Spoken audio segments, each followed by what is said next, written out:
Hi guys, this is Wenzes from Below the Radar Above the System, and this is the second part of the video. Stop rejecting reality and start accepting yourself. And the first part was more about what is external of you, and what is the difference between you and the external, your imagination of how the world should be and what it actually is right now for you. So if you want to know more about that, go look it up. This has been a very important issue for me that I've worked on many years, and I still do. It's a never-ending process, but this is what keeps me going and what gives my life meaning. So I really encourage you to accept your reality and then try to change it if you're not happy with it. Okay, so this part is about accepting yourself, and we've talked about a lot of things, but specifically what I wanted to talk to you about in here is that we never want to really accept. As much as we reject reality, we also reject parts in us, and those are the reasons why we're not really knowing or going after what we want, because society and so on has built all those expectations on us of how we should be. It could be from childhood, or just from everything around you that gives you a feeling of there's something wrong with me, or that you are not even aware that you're suppressing parts of you. There's I've talked about it before, but maybe not specifically, that there are masculine and feminine sides in us, and that we very often reject one or the other, sometimes both. And it's not even that way that when you're a woman you reject necessarily the masculine traits in you. You can also reject the feminine traits in you because they made you suffer so much. And for men it's the same thing. It's not that they always reject their feminine side. Sometimes they reject their masculine sides because whatever things they've experienced when they were younger or so on told them that they're gonna be better through life if they just if they suppress that feeling, or that they don't have the right to think about themselves, because the masculine sides, the yang sides, is being self-assertive, to have a plan, to have purpose, to know where you're going, to kind of be your own sun, to be the sun of your universe, and then having people understand you and look at you, and you being a complete entity that's going and has its own force. And there are women and men rejecting this part in themselves for a numerous reasons. And there are also things like just every as introvert as introverted, intuitives, dominant, we're so aware of what kind of different ways or how different people can be. This is probably one of those functions that is most aware of it, that knows so many different ways. It's of course you could say it's more NE, because NE is everywhere. But since we want to understand people, we've seen so many parts of them, and then we really, really go into it and understand where this is coming from. And this is also, so you really understand the differences and all the nuances in people. And in the end, we all have every aspect of that. So sometimes we're selfish. There's a healthy narcissistic part that every person should have, that if you do not have that, you are bound to be, you don't have any boundaries. Maybe it's not the right word to say it, but I've read it somewhere and in a couple of places, and heard that there's a healthy narcissism.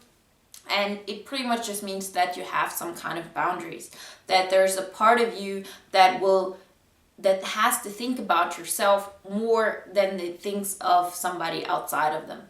And do not get me wrong, once I started doing that, once I started actually giving my own life more weight, and giving myself more value, that's when I actually started giving more to people. That's when I started being more open and sharing my thoughts and sharing my love of life and sharing all those things. So it's not, you do not have to think that that's a bad thing.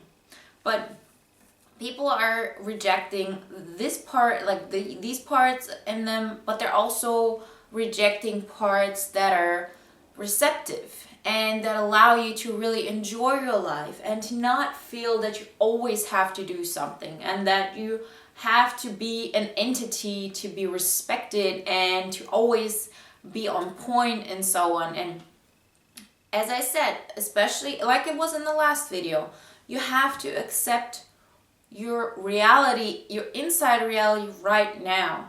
So if there's something going on in your head which is based on the people you surround yourself with, the circumstances you surround yourself with, you have a self-image. And this self-image is in a lot of ways, there's something that is not quite, there's always parts that are not as true as they could be. There's some parts of you that you do not want to accept in yourself, and they're probably not the prettiest ones. But unless you accept them like right now, meaning you have to accept that sometimes you're vicious. You have to accept that sometimes you are selfish.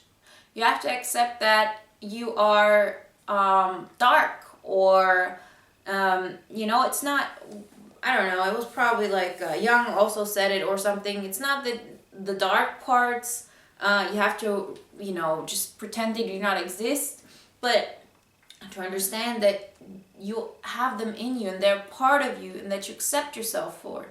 My biggest transformational acceptance was accepting that I'm not this little innocent, weak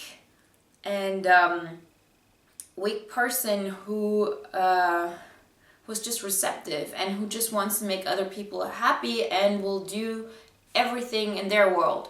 Because this is how I was brought up. This is, my father has a very strong character, like, I wouldn't say a strong character, but he has a strong energy.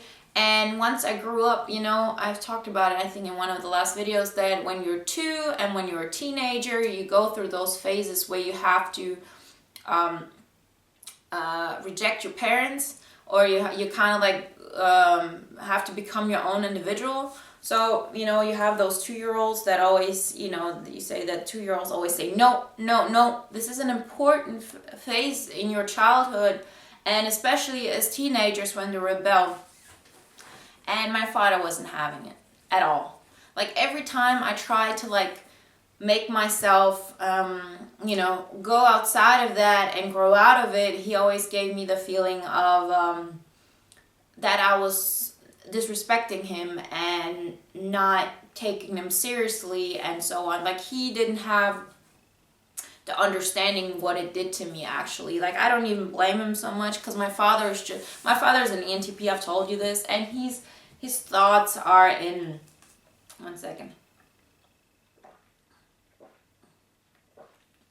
His thoughts are all over the place, and he's into politics and, all those things, and he wants to make society better and so on. And so it's not that my father is a bad person, it's just he doesn't go that deep into it to understand what it actually did to me. And let's be honest, I'm a very sensitive person, and with sensitive, I mean I also pick up a lot. So I learned what I have to do in order to be accepted by him.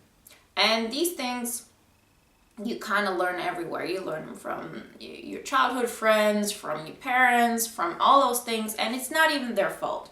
It's not their fault. That's just reality. That's something we have to accept. Because people are different. But if you're an INFJ or just another very sensitive person who picks up emotions like this, you kind of learn to adapt to that. And so I always had this thing hanging over my head, as in, if I want to be loved, if I want to be accepted, then I have to kind of make myself responsible for that other person's happiness. And it took me a very long time to really not just logically understand that this is not right, but to just emotionally accept that. And that was also a very, very painful part, because I was convinced.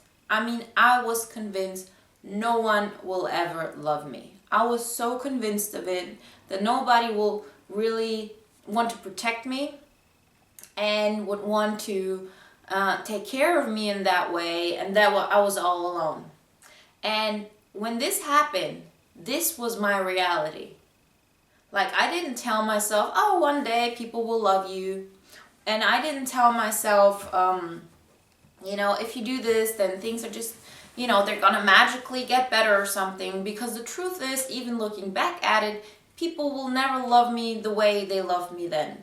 They will love me maybe better, but definitely differently. That thing that I was hoping for, that acceptance for doing those things, this will never happen again, because I'm not putting myself in a position where I think I have to save other people's lives in order for them to like me. Because I wanted them to take care of a part that I have to take care of myself. Once you really accept yourself, you do not need other people to give you that feeling anymore. You do that on your own. But at that moment, you have to accept that. You have to accept that crucial pain. And it doesn't have to be like it was in my case. It can be the opposite. It can be that you feel, for example, as a man, if I'm not being a leader, if I'm not being knowledgeable and always knowing what to do, and if I'm not being like the really strong one, then, if I'm not being the strong one, then nobody's gonna respect me. Nobody will really see me as this fierce person, and I need to be seen as this fierce person always in order to be respected. And it's also, a part that person has to accept, that there are going to be people who are going to think you're weak. So you might as well do what's good for you. And you also have to accept that, you are maybe not as beautiful as you would hope other people perceive you. Because that there's like this dark part of you that is, that wants to do something, that thinks about their purpose and what's important to them, and that this has to be the most important thing before you can give to others. You kind of incorporate other people into your life, but you have to do that step. And in the end, you need this balance. You need this balance of all those energies. And this is so hard, especially in our society, but it's also pain we have to go through. So you have to accept that maybe you're not, understand that you stop playing some kind of role. You stop playing the victim, or playing the martyr, or play like somebody who's invincible, because nobody's invincible. Nobody is. There's always limits to what we can do, because we're all human.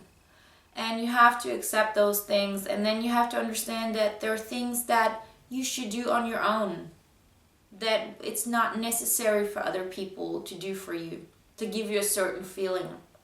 This is what's called self-growth. This is called individualism. Not individualism, but like becoming your own person, becoming whole, and taking care of those parts that you are meant to take care of yourself. Because if you have a healthy childhood, if everything's going the way you should have it, then these things happen naturally. You learn for yourself growing up that you're your own person, you're responsible for yourself, and everybody else is responsible for their self. But since we're so sensitive not in, I don't mean somebody who's crying all the time. I mean sensitive as you pick up a lot of things. Things just get a little more difficult, but just because they get more difficult doesn't mean that you can't use those things to actually make your life better. Every challenge has its ups. There's always this polarity to this, but you have to really accept that this is who you are. You do not need to be that little girl who needs to be protected, and you don't need to be that guy who knows always what to do and who never goes into their feelings or is always certain that they're doing the right thing. Accept that. Be okay with who you are right now. And I always forget her name. Ileana Wenzes always says, accept it doesn't get better than this. Once you accept who you are today and that it's okay, that it's enough, then everything will get better. Okay, thank you for watching and talk to you soon. Bye.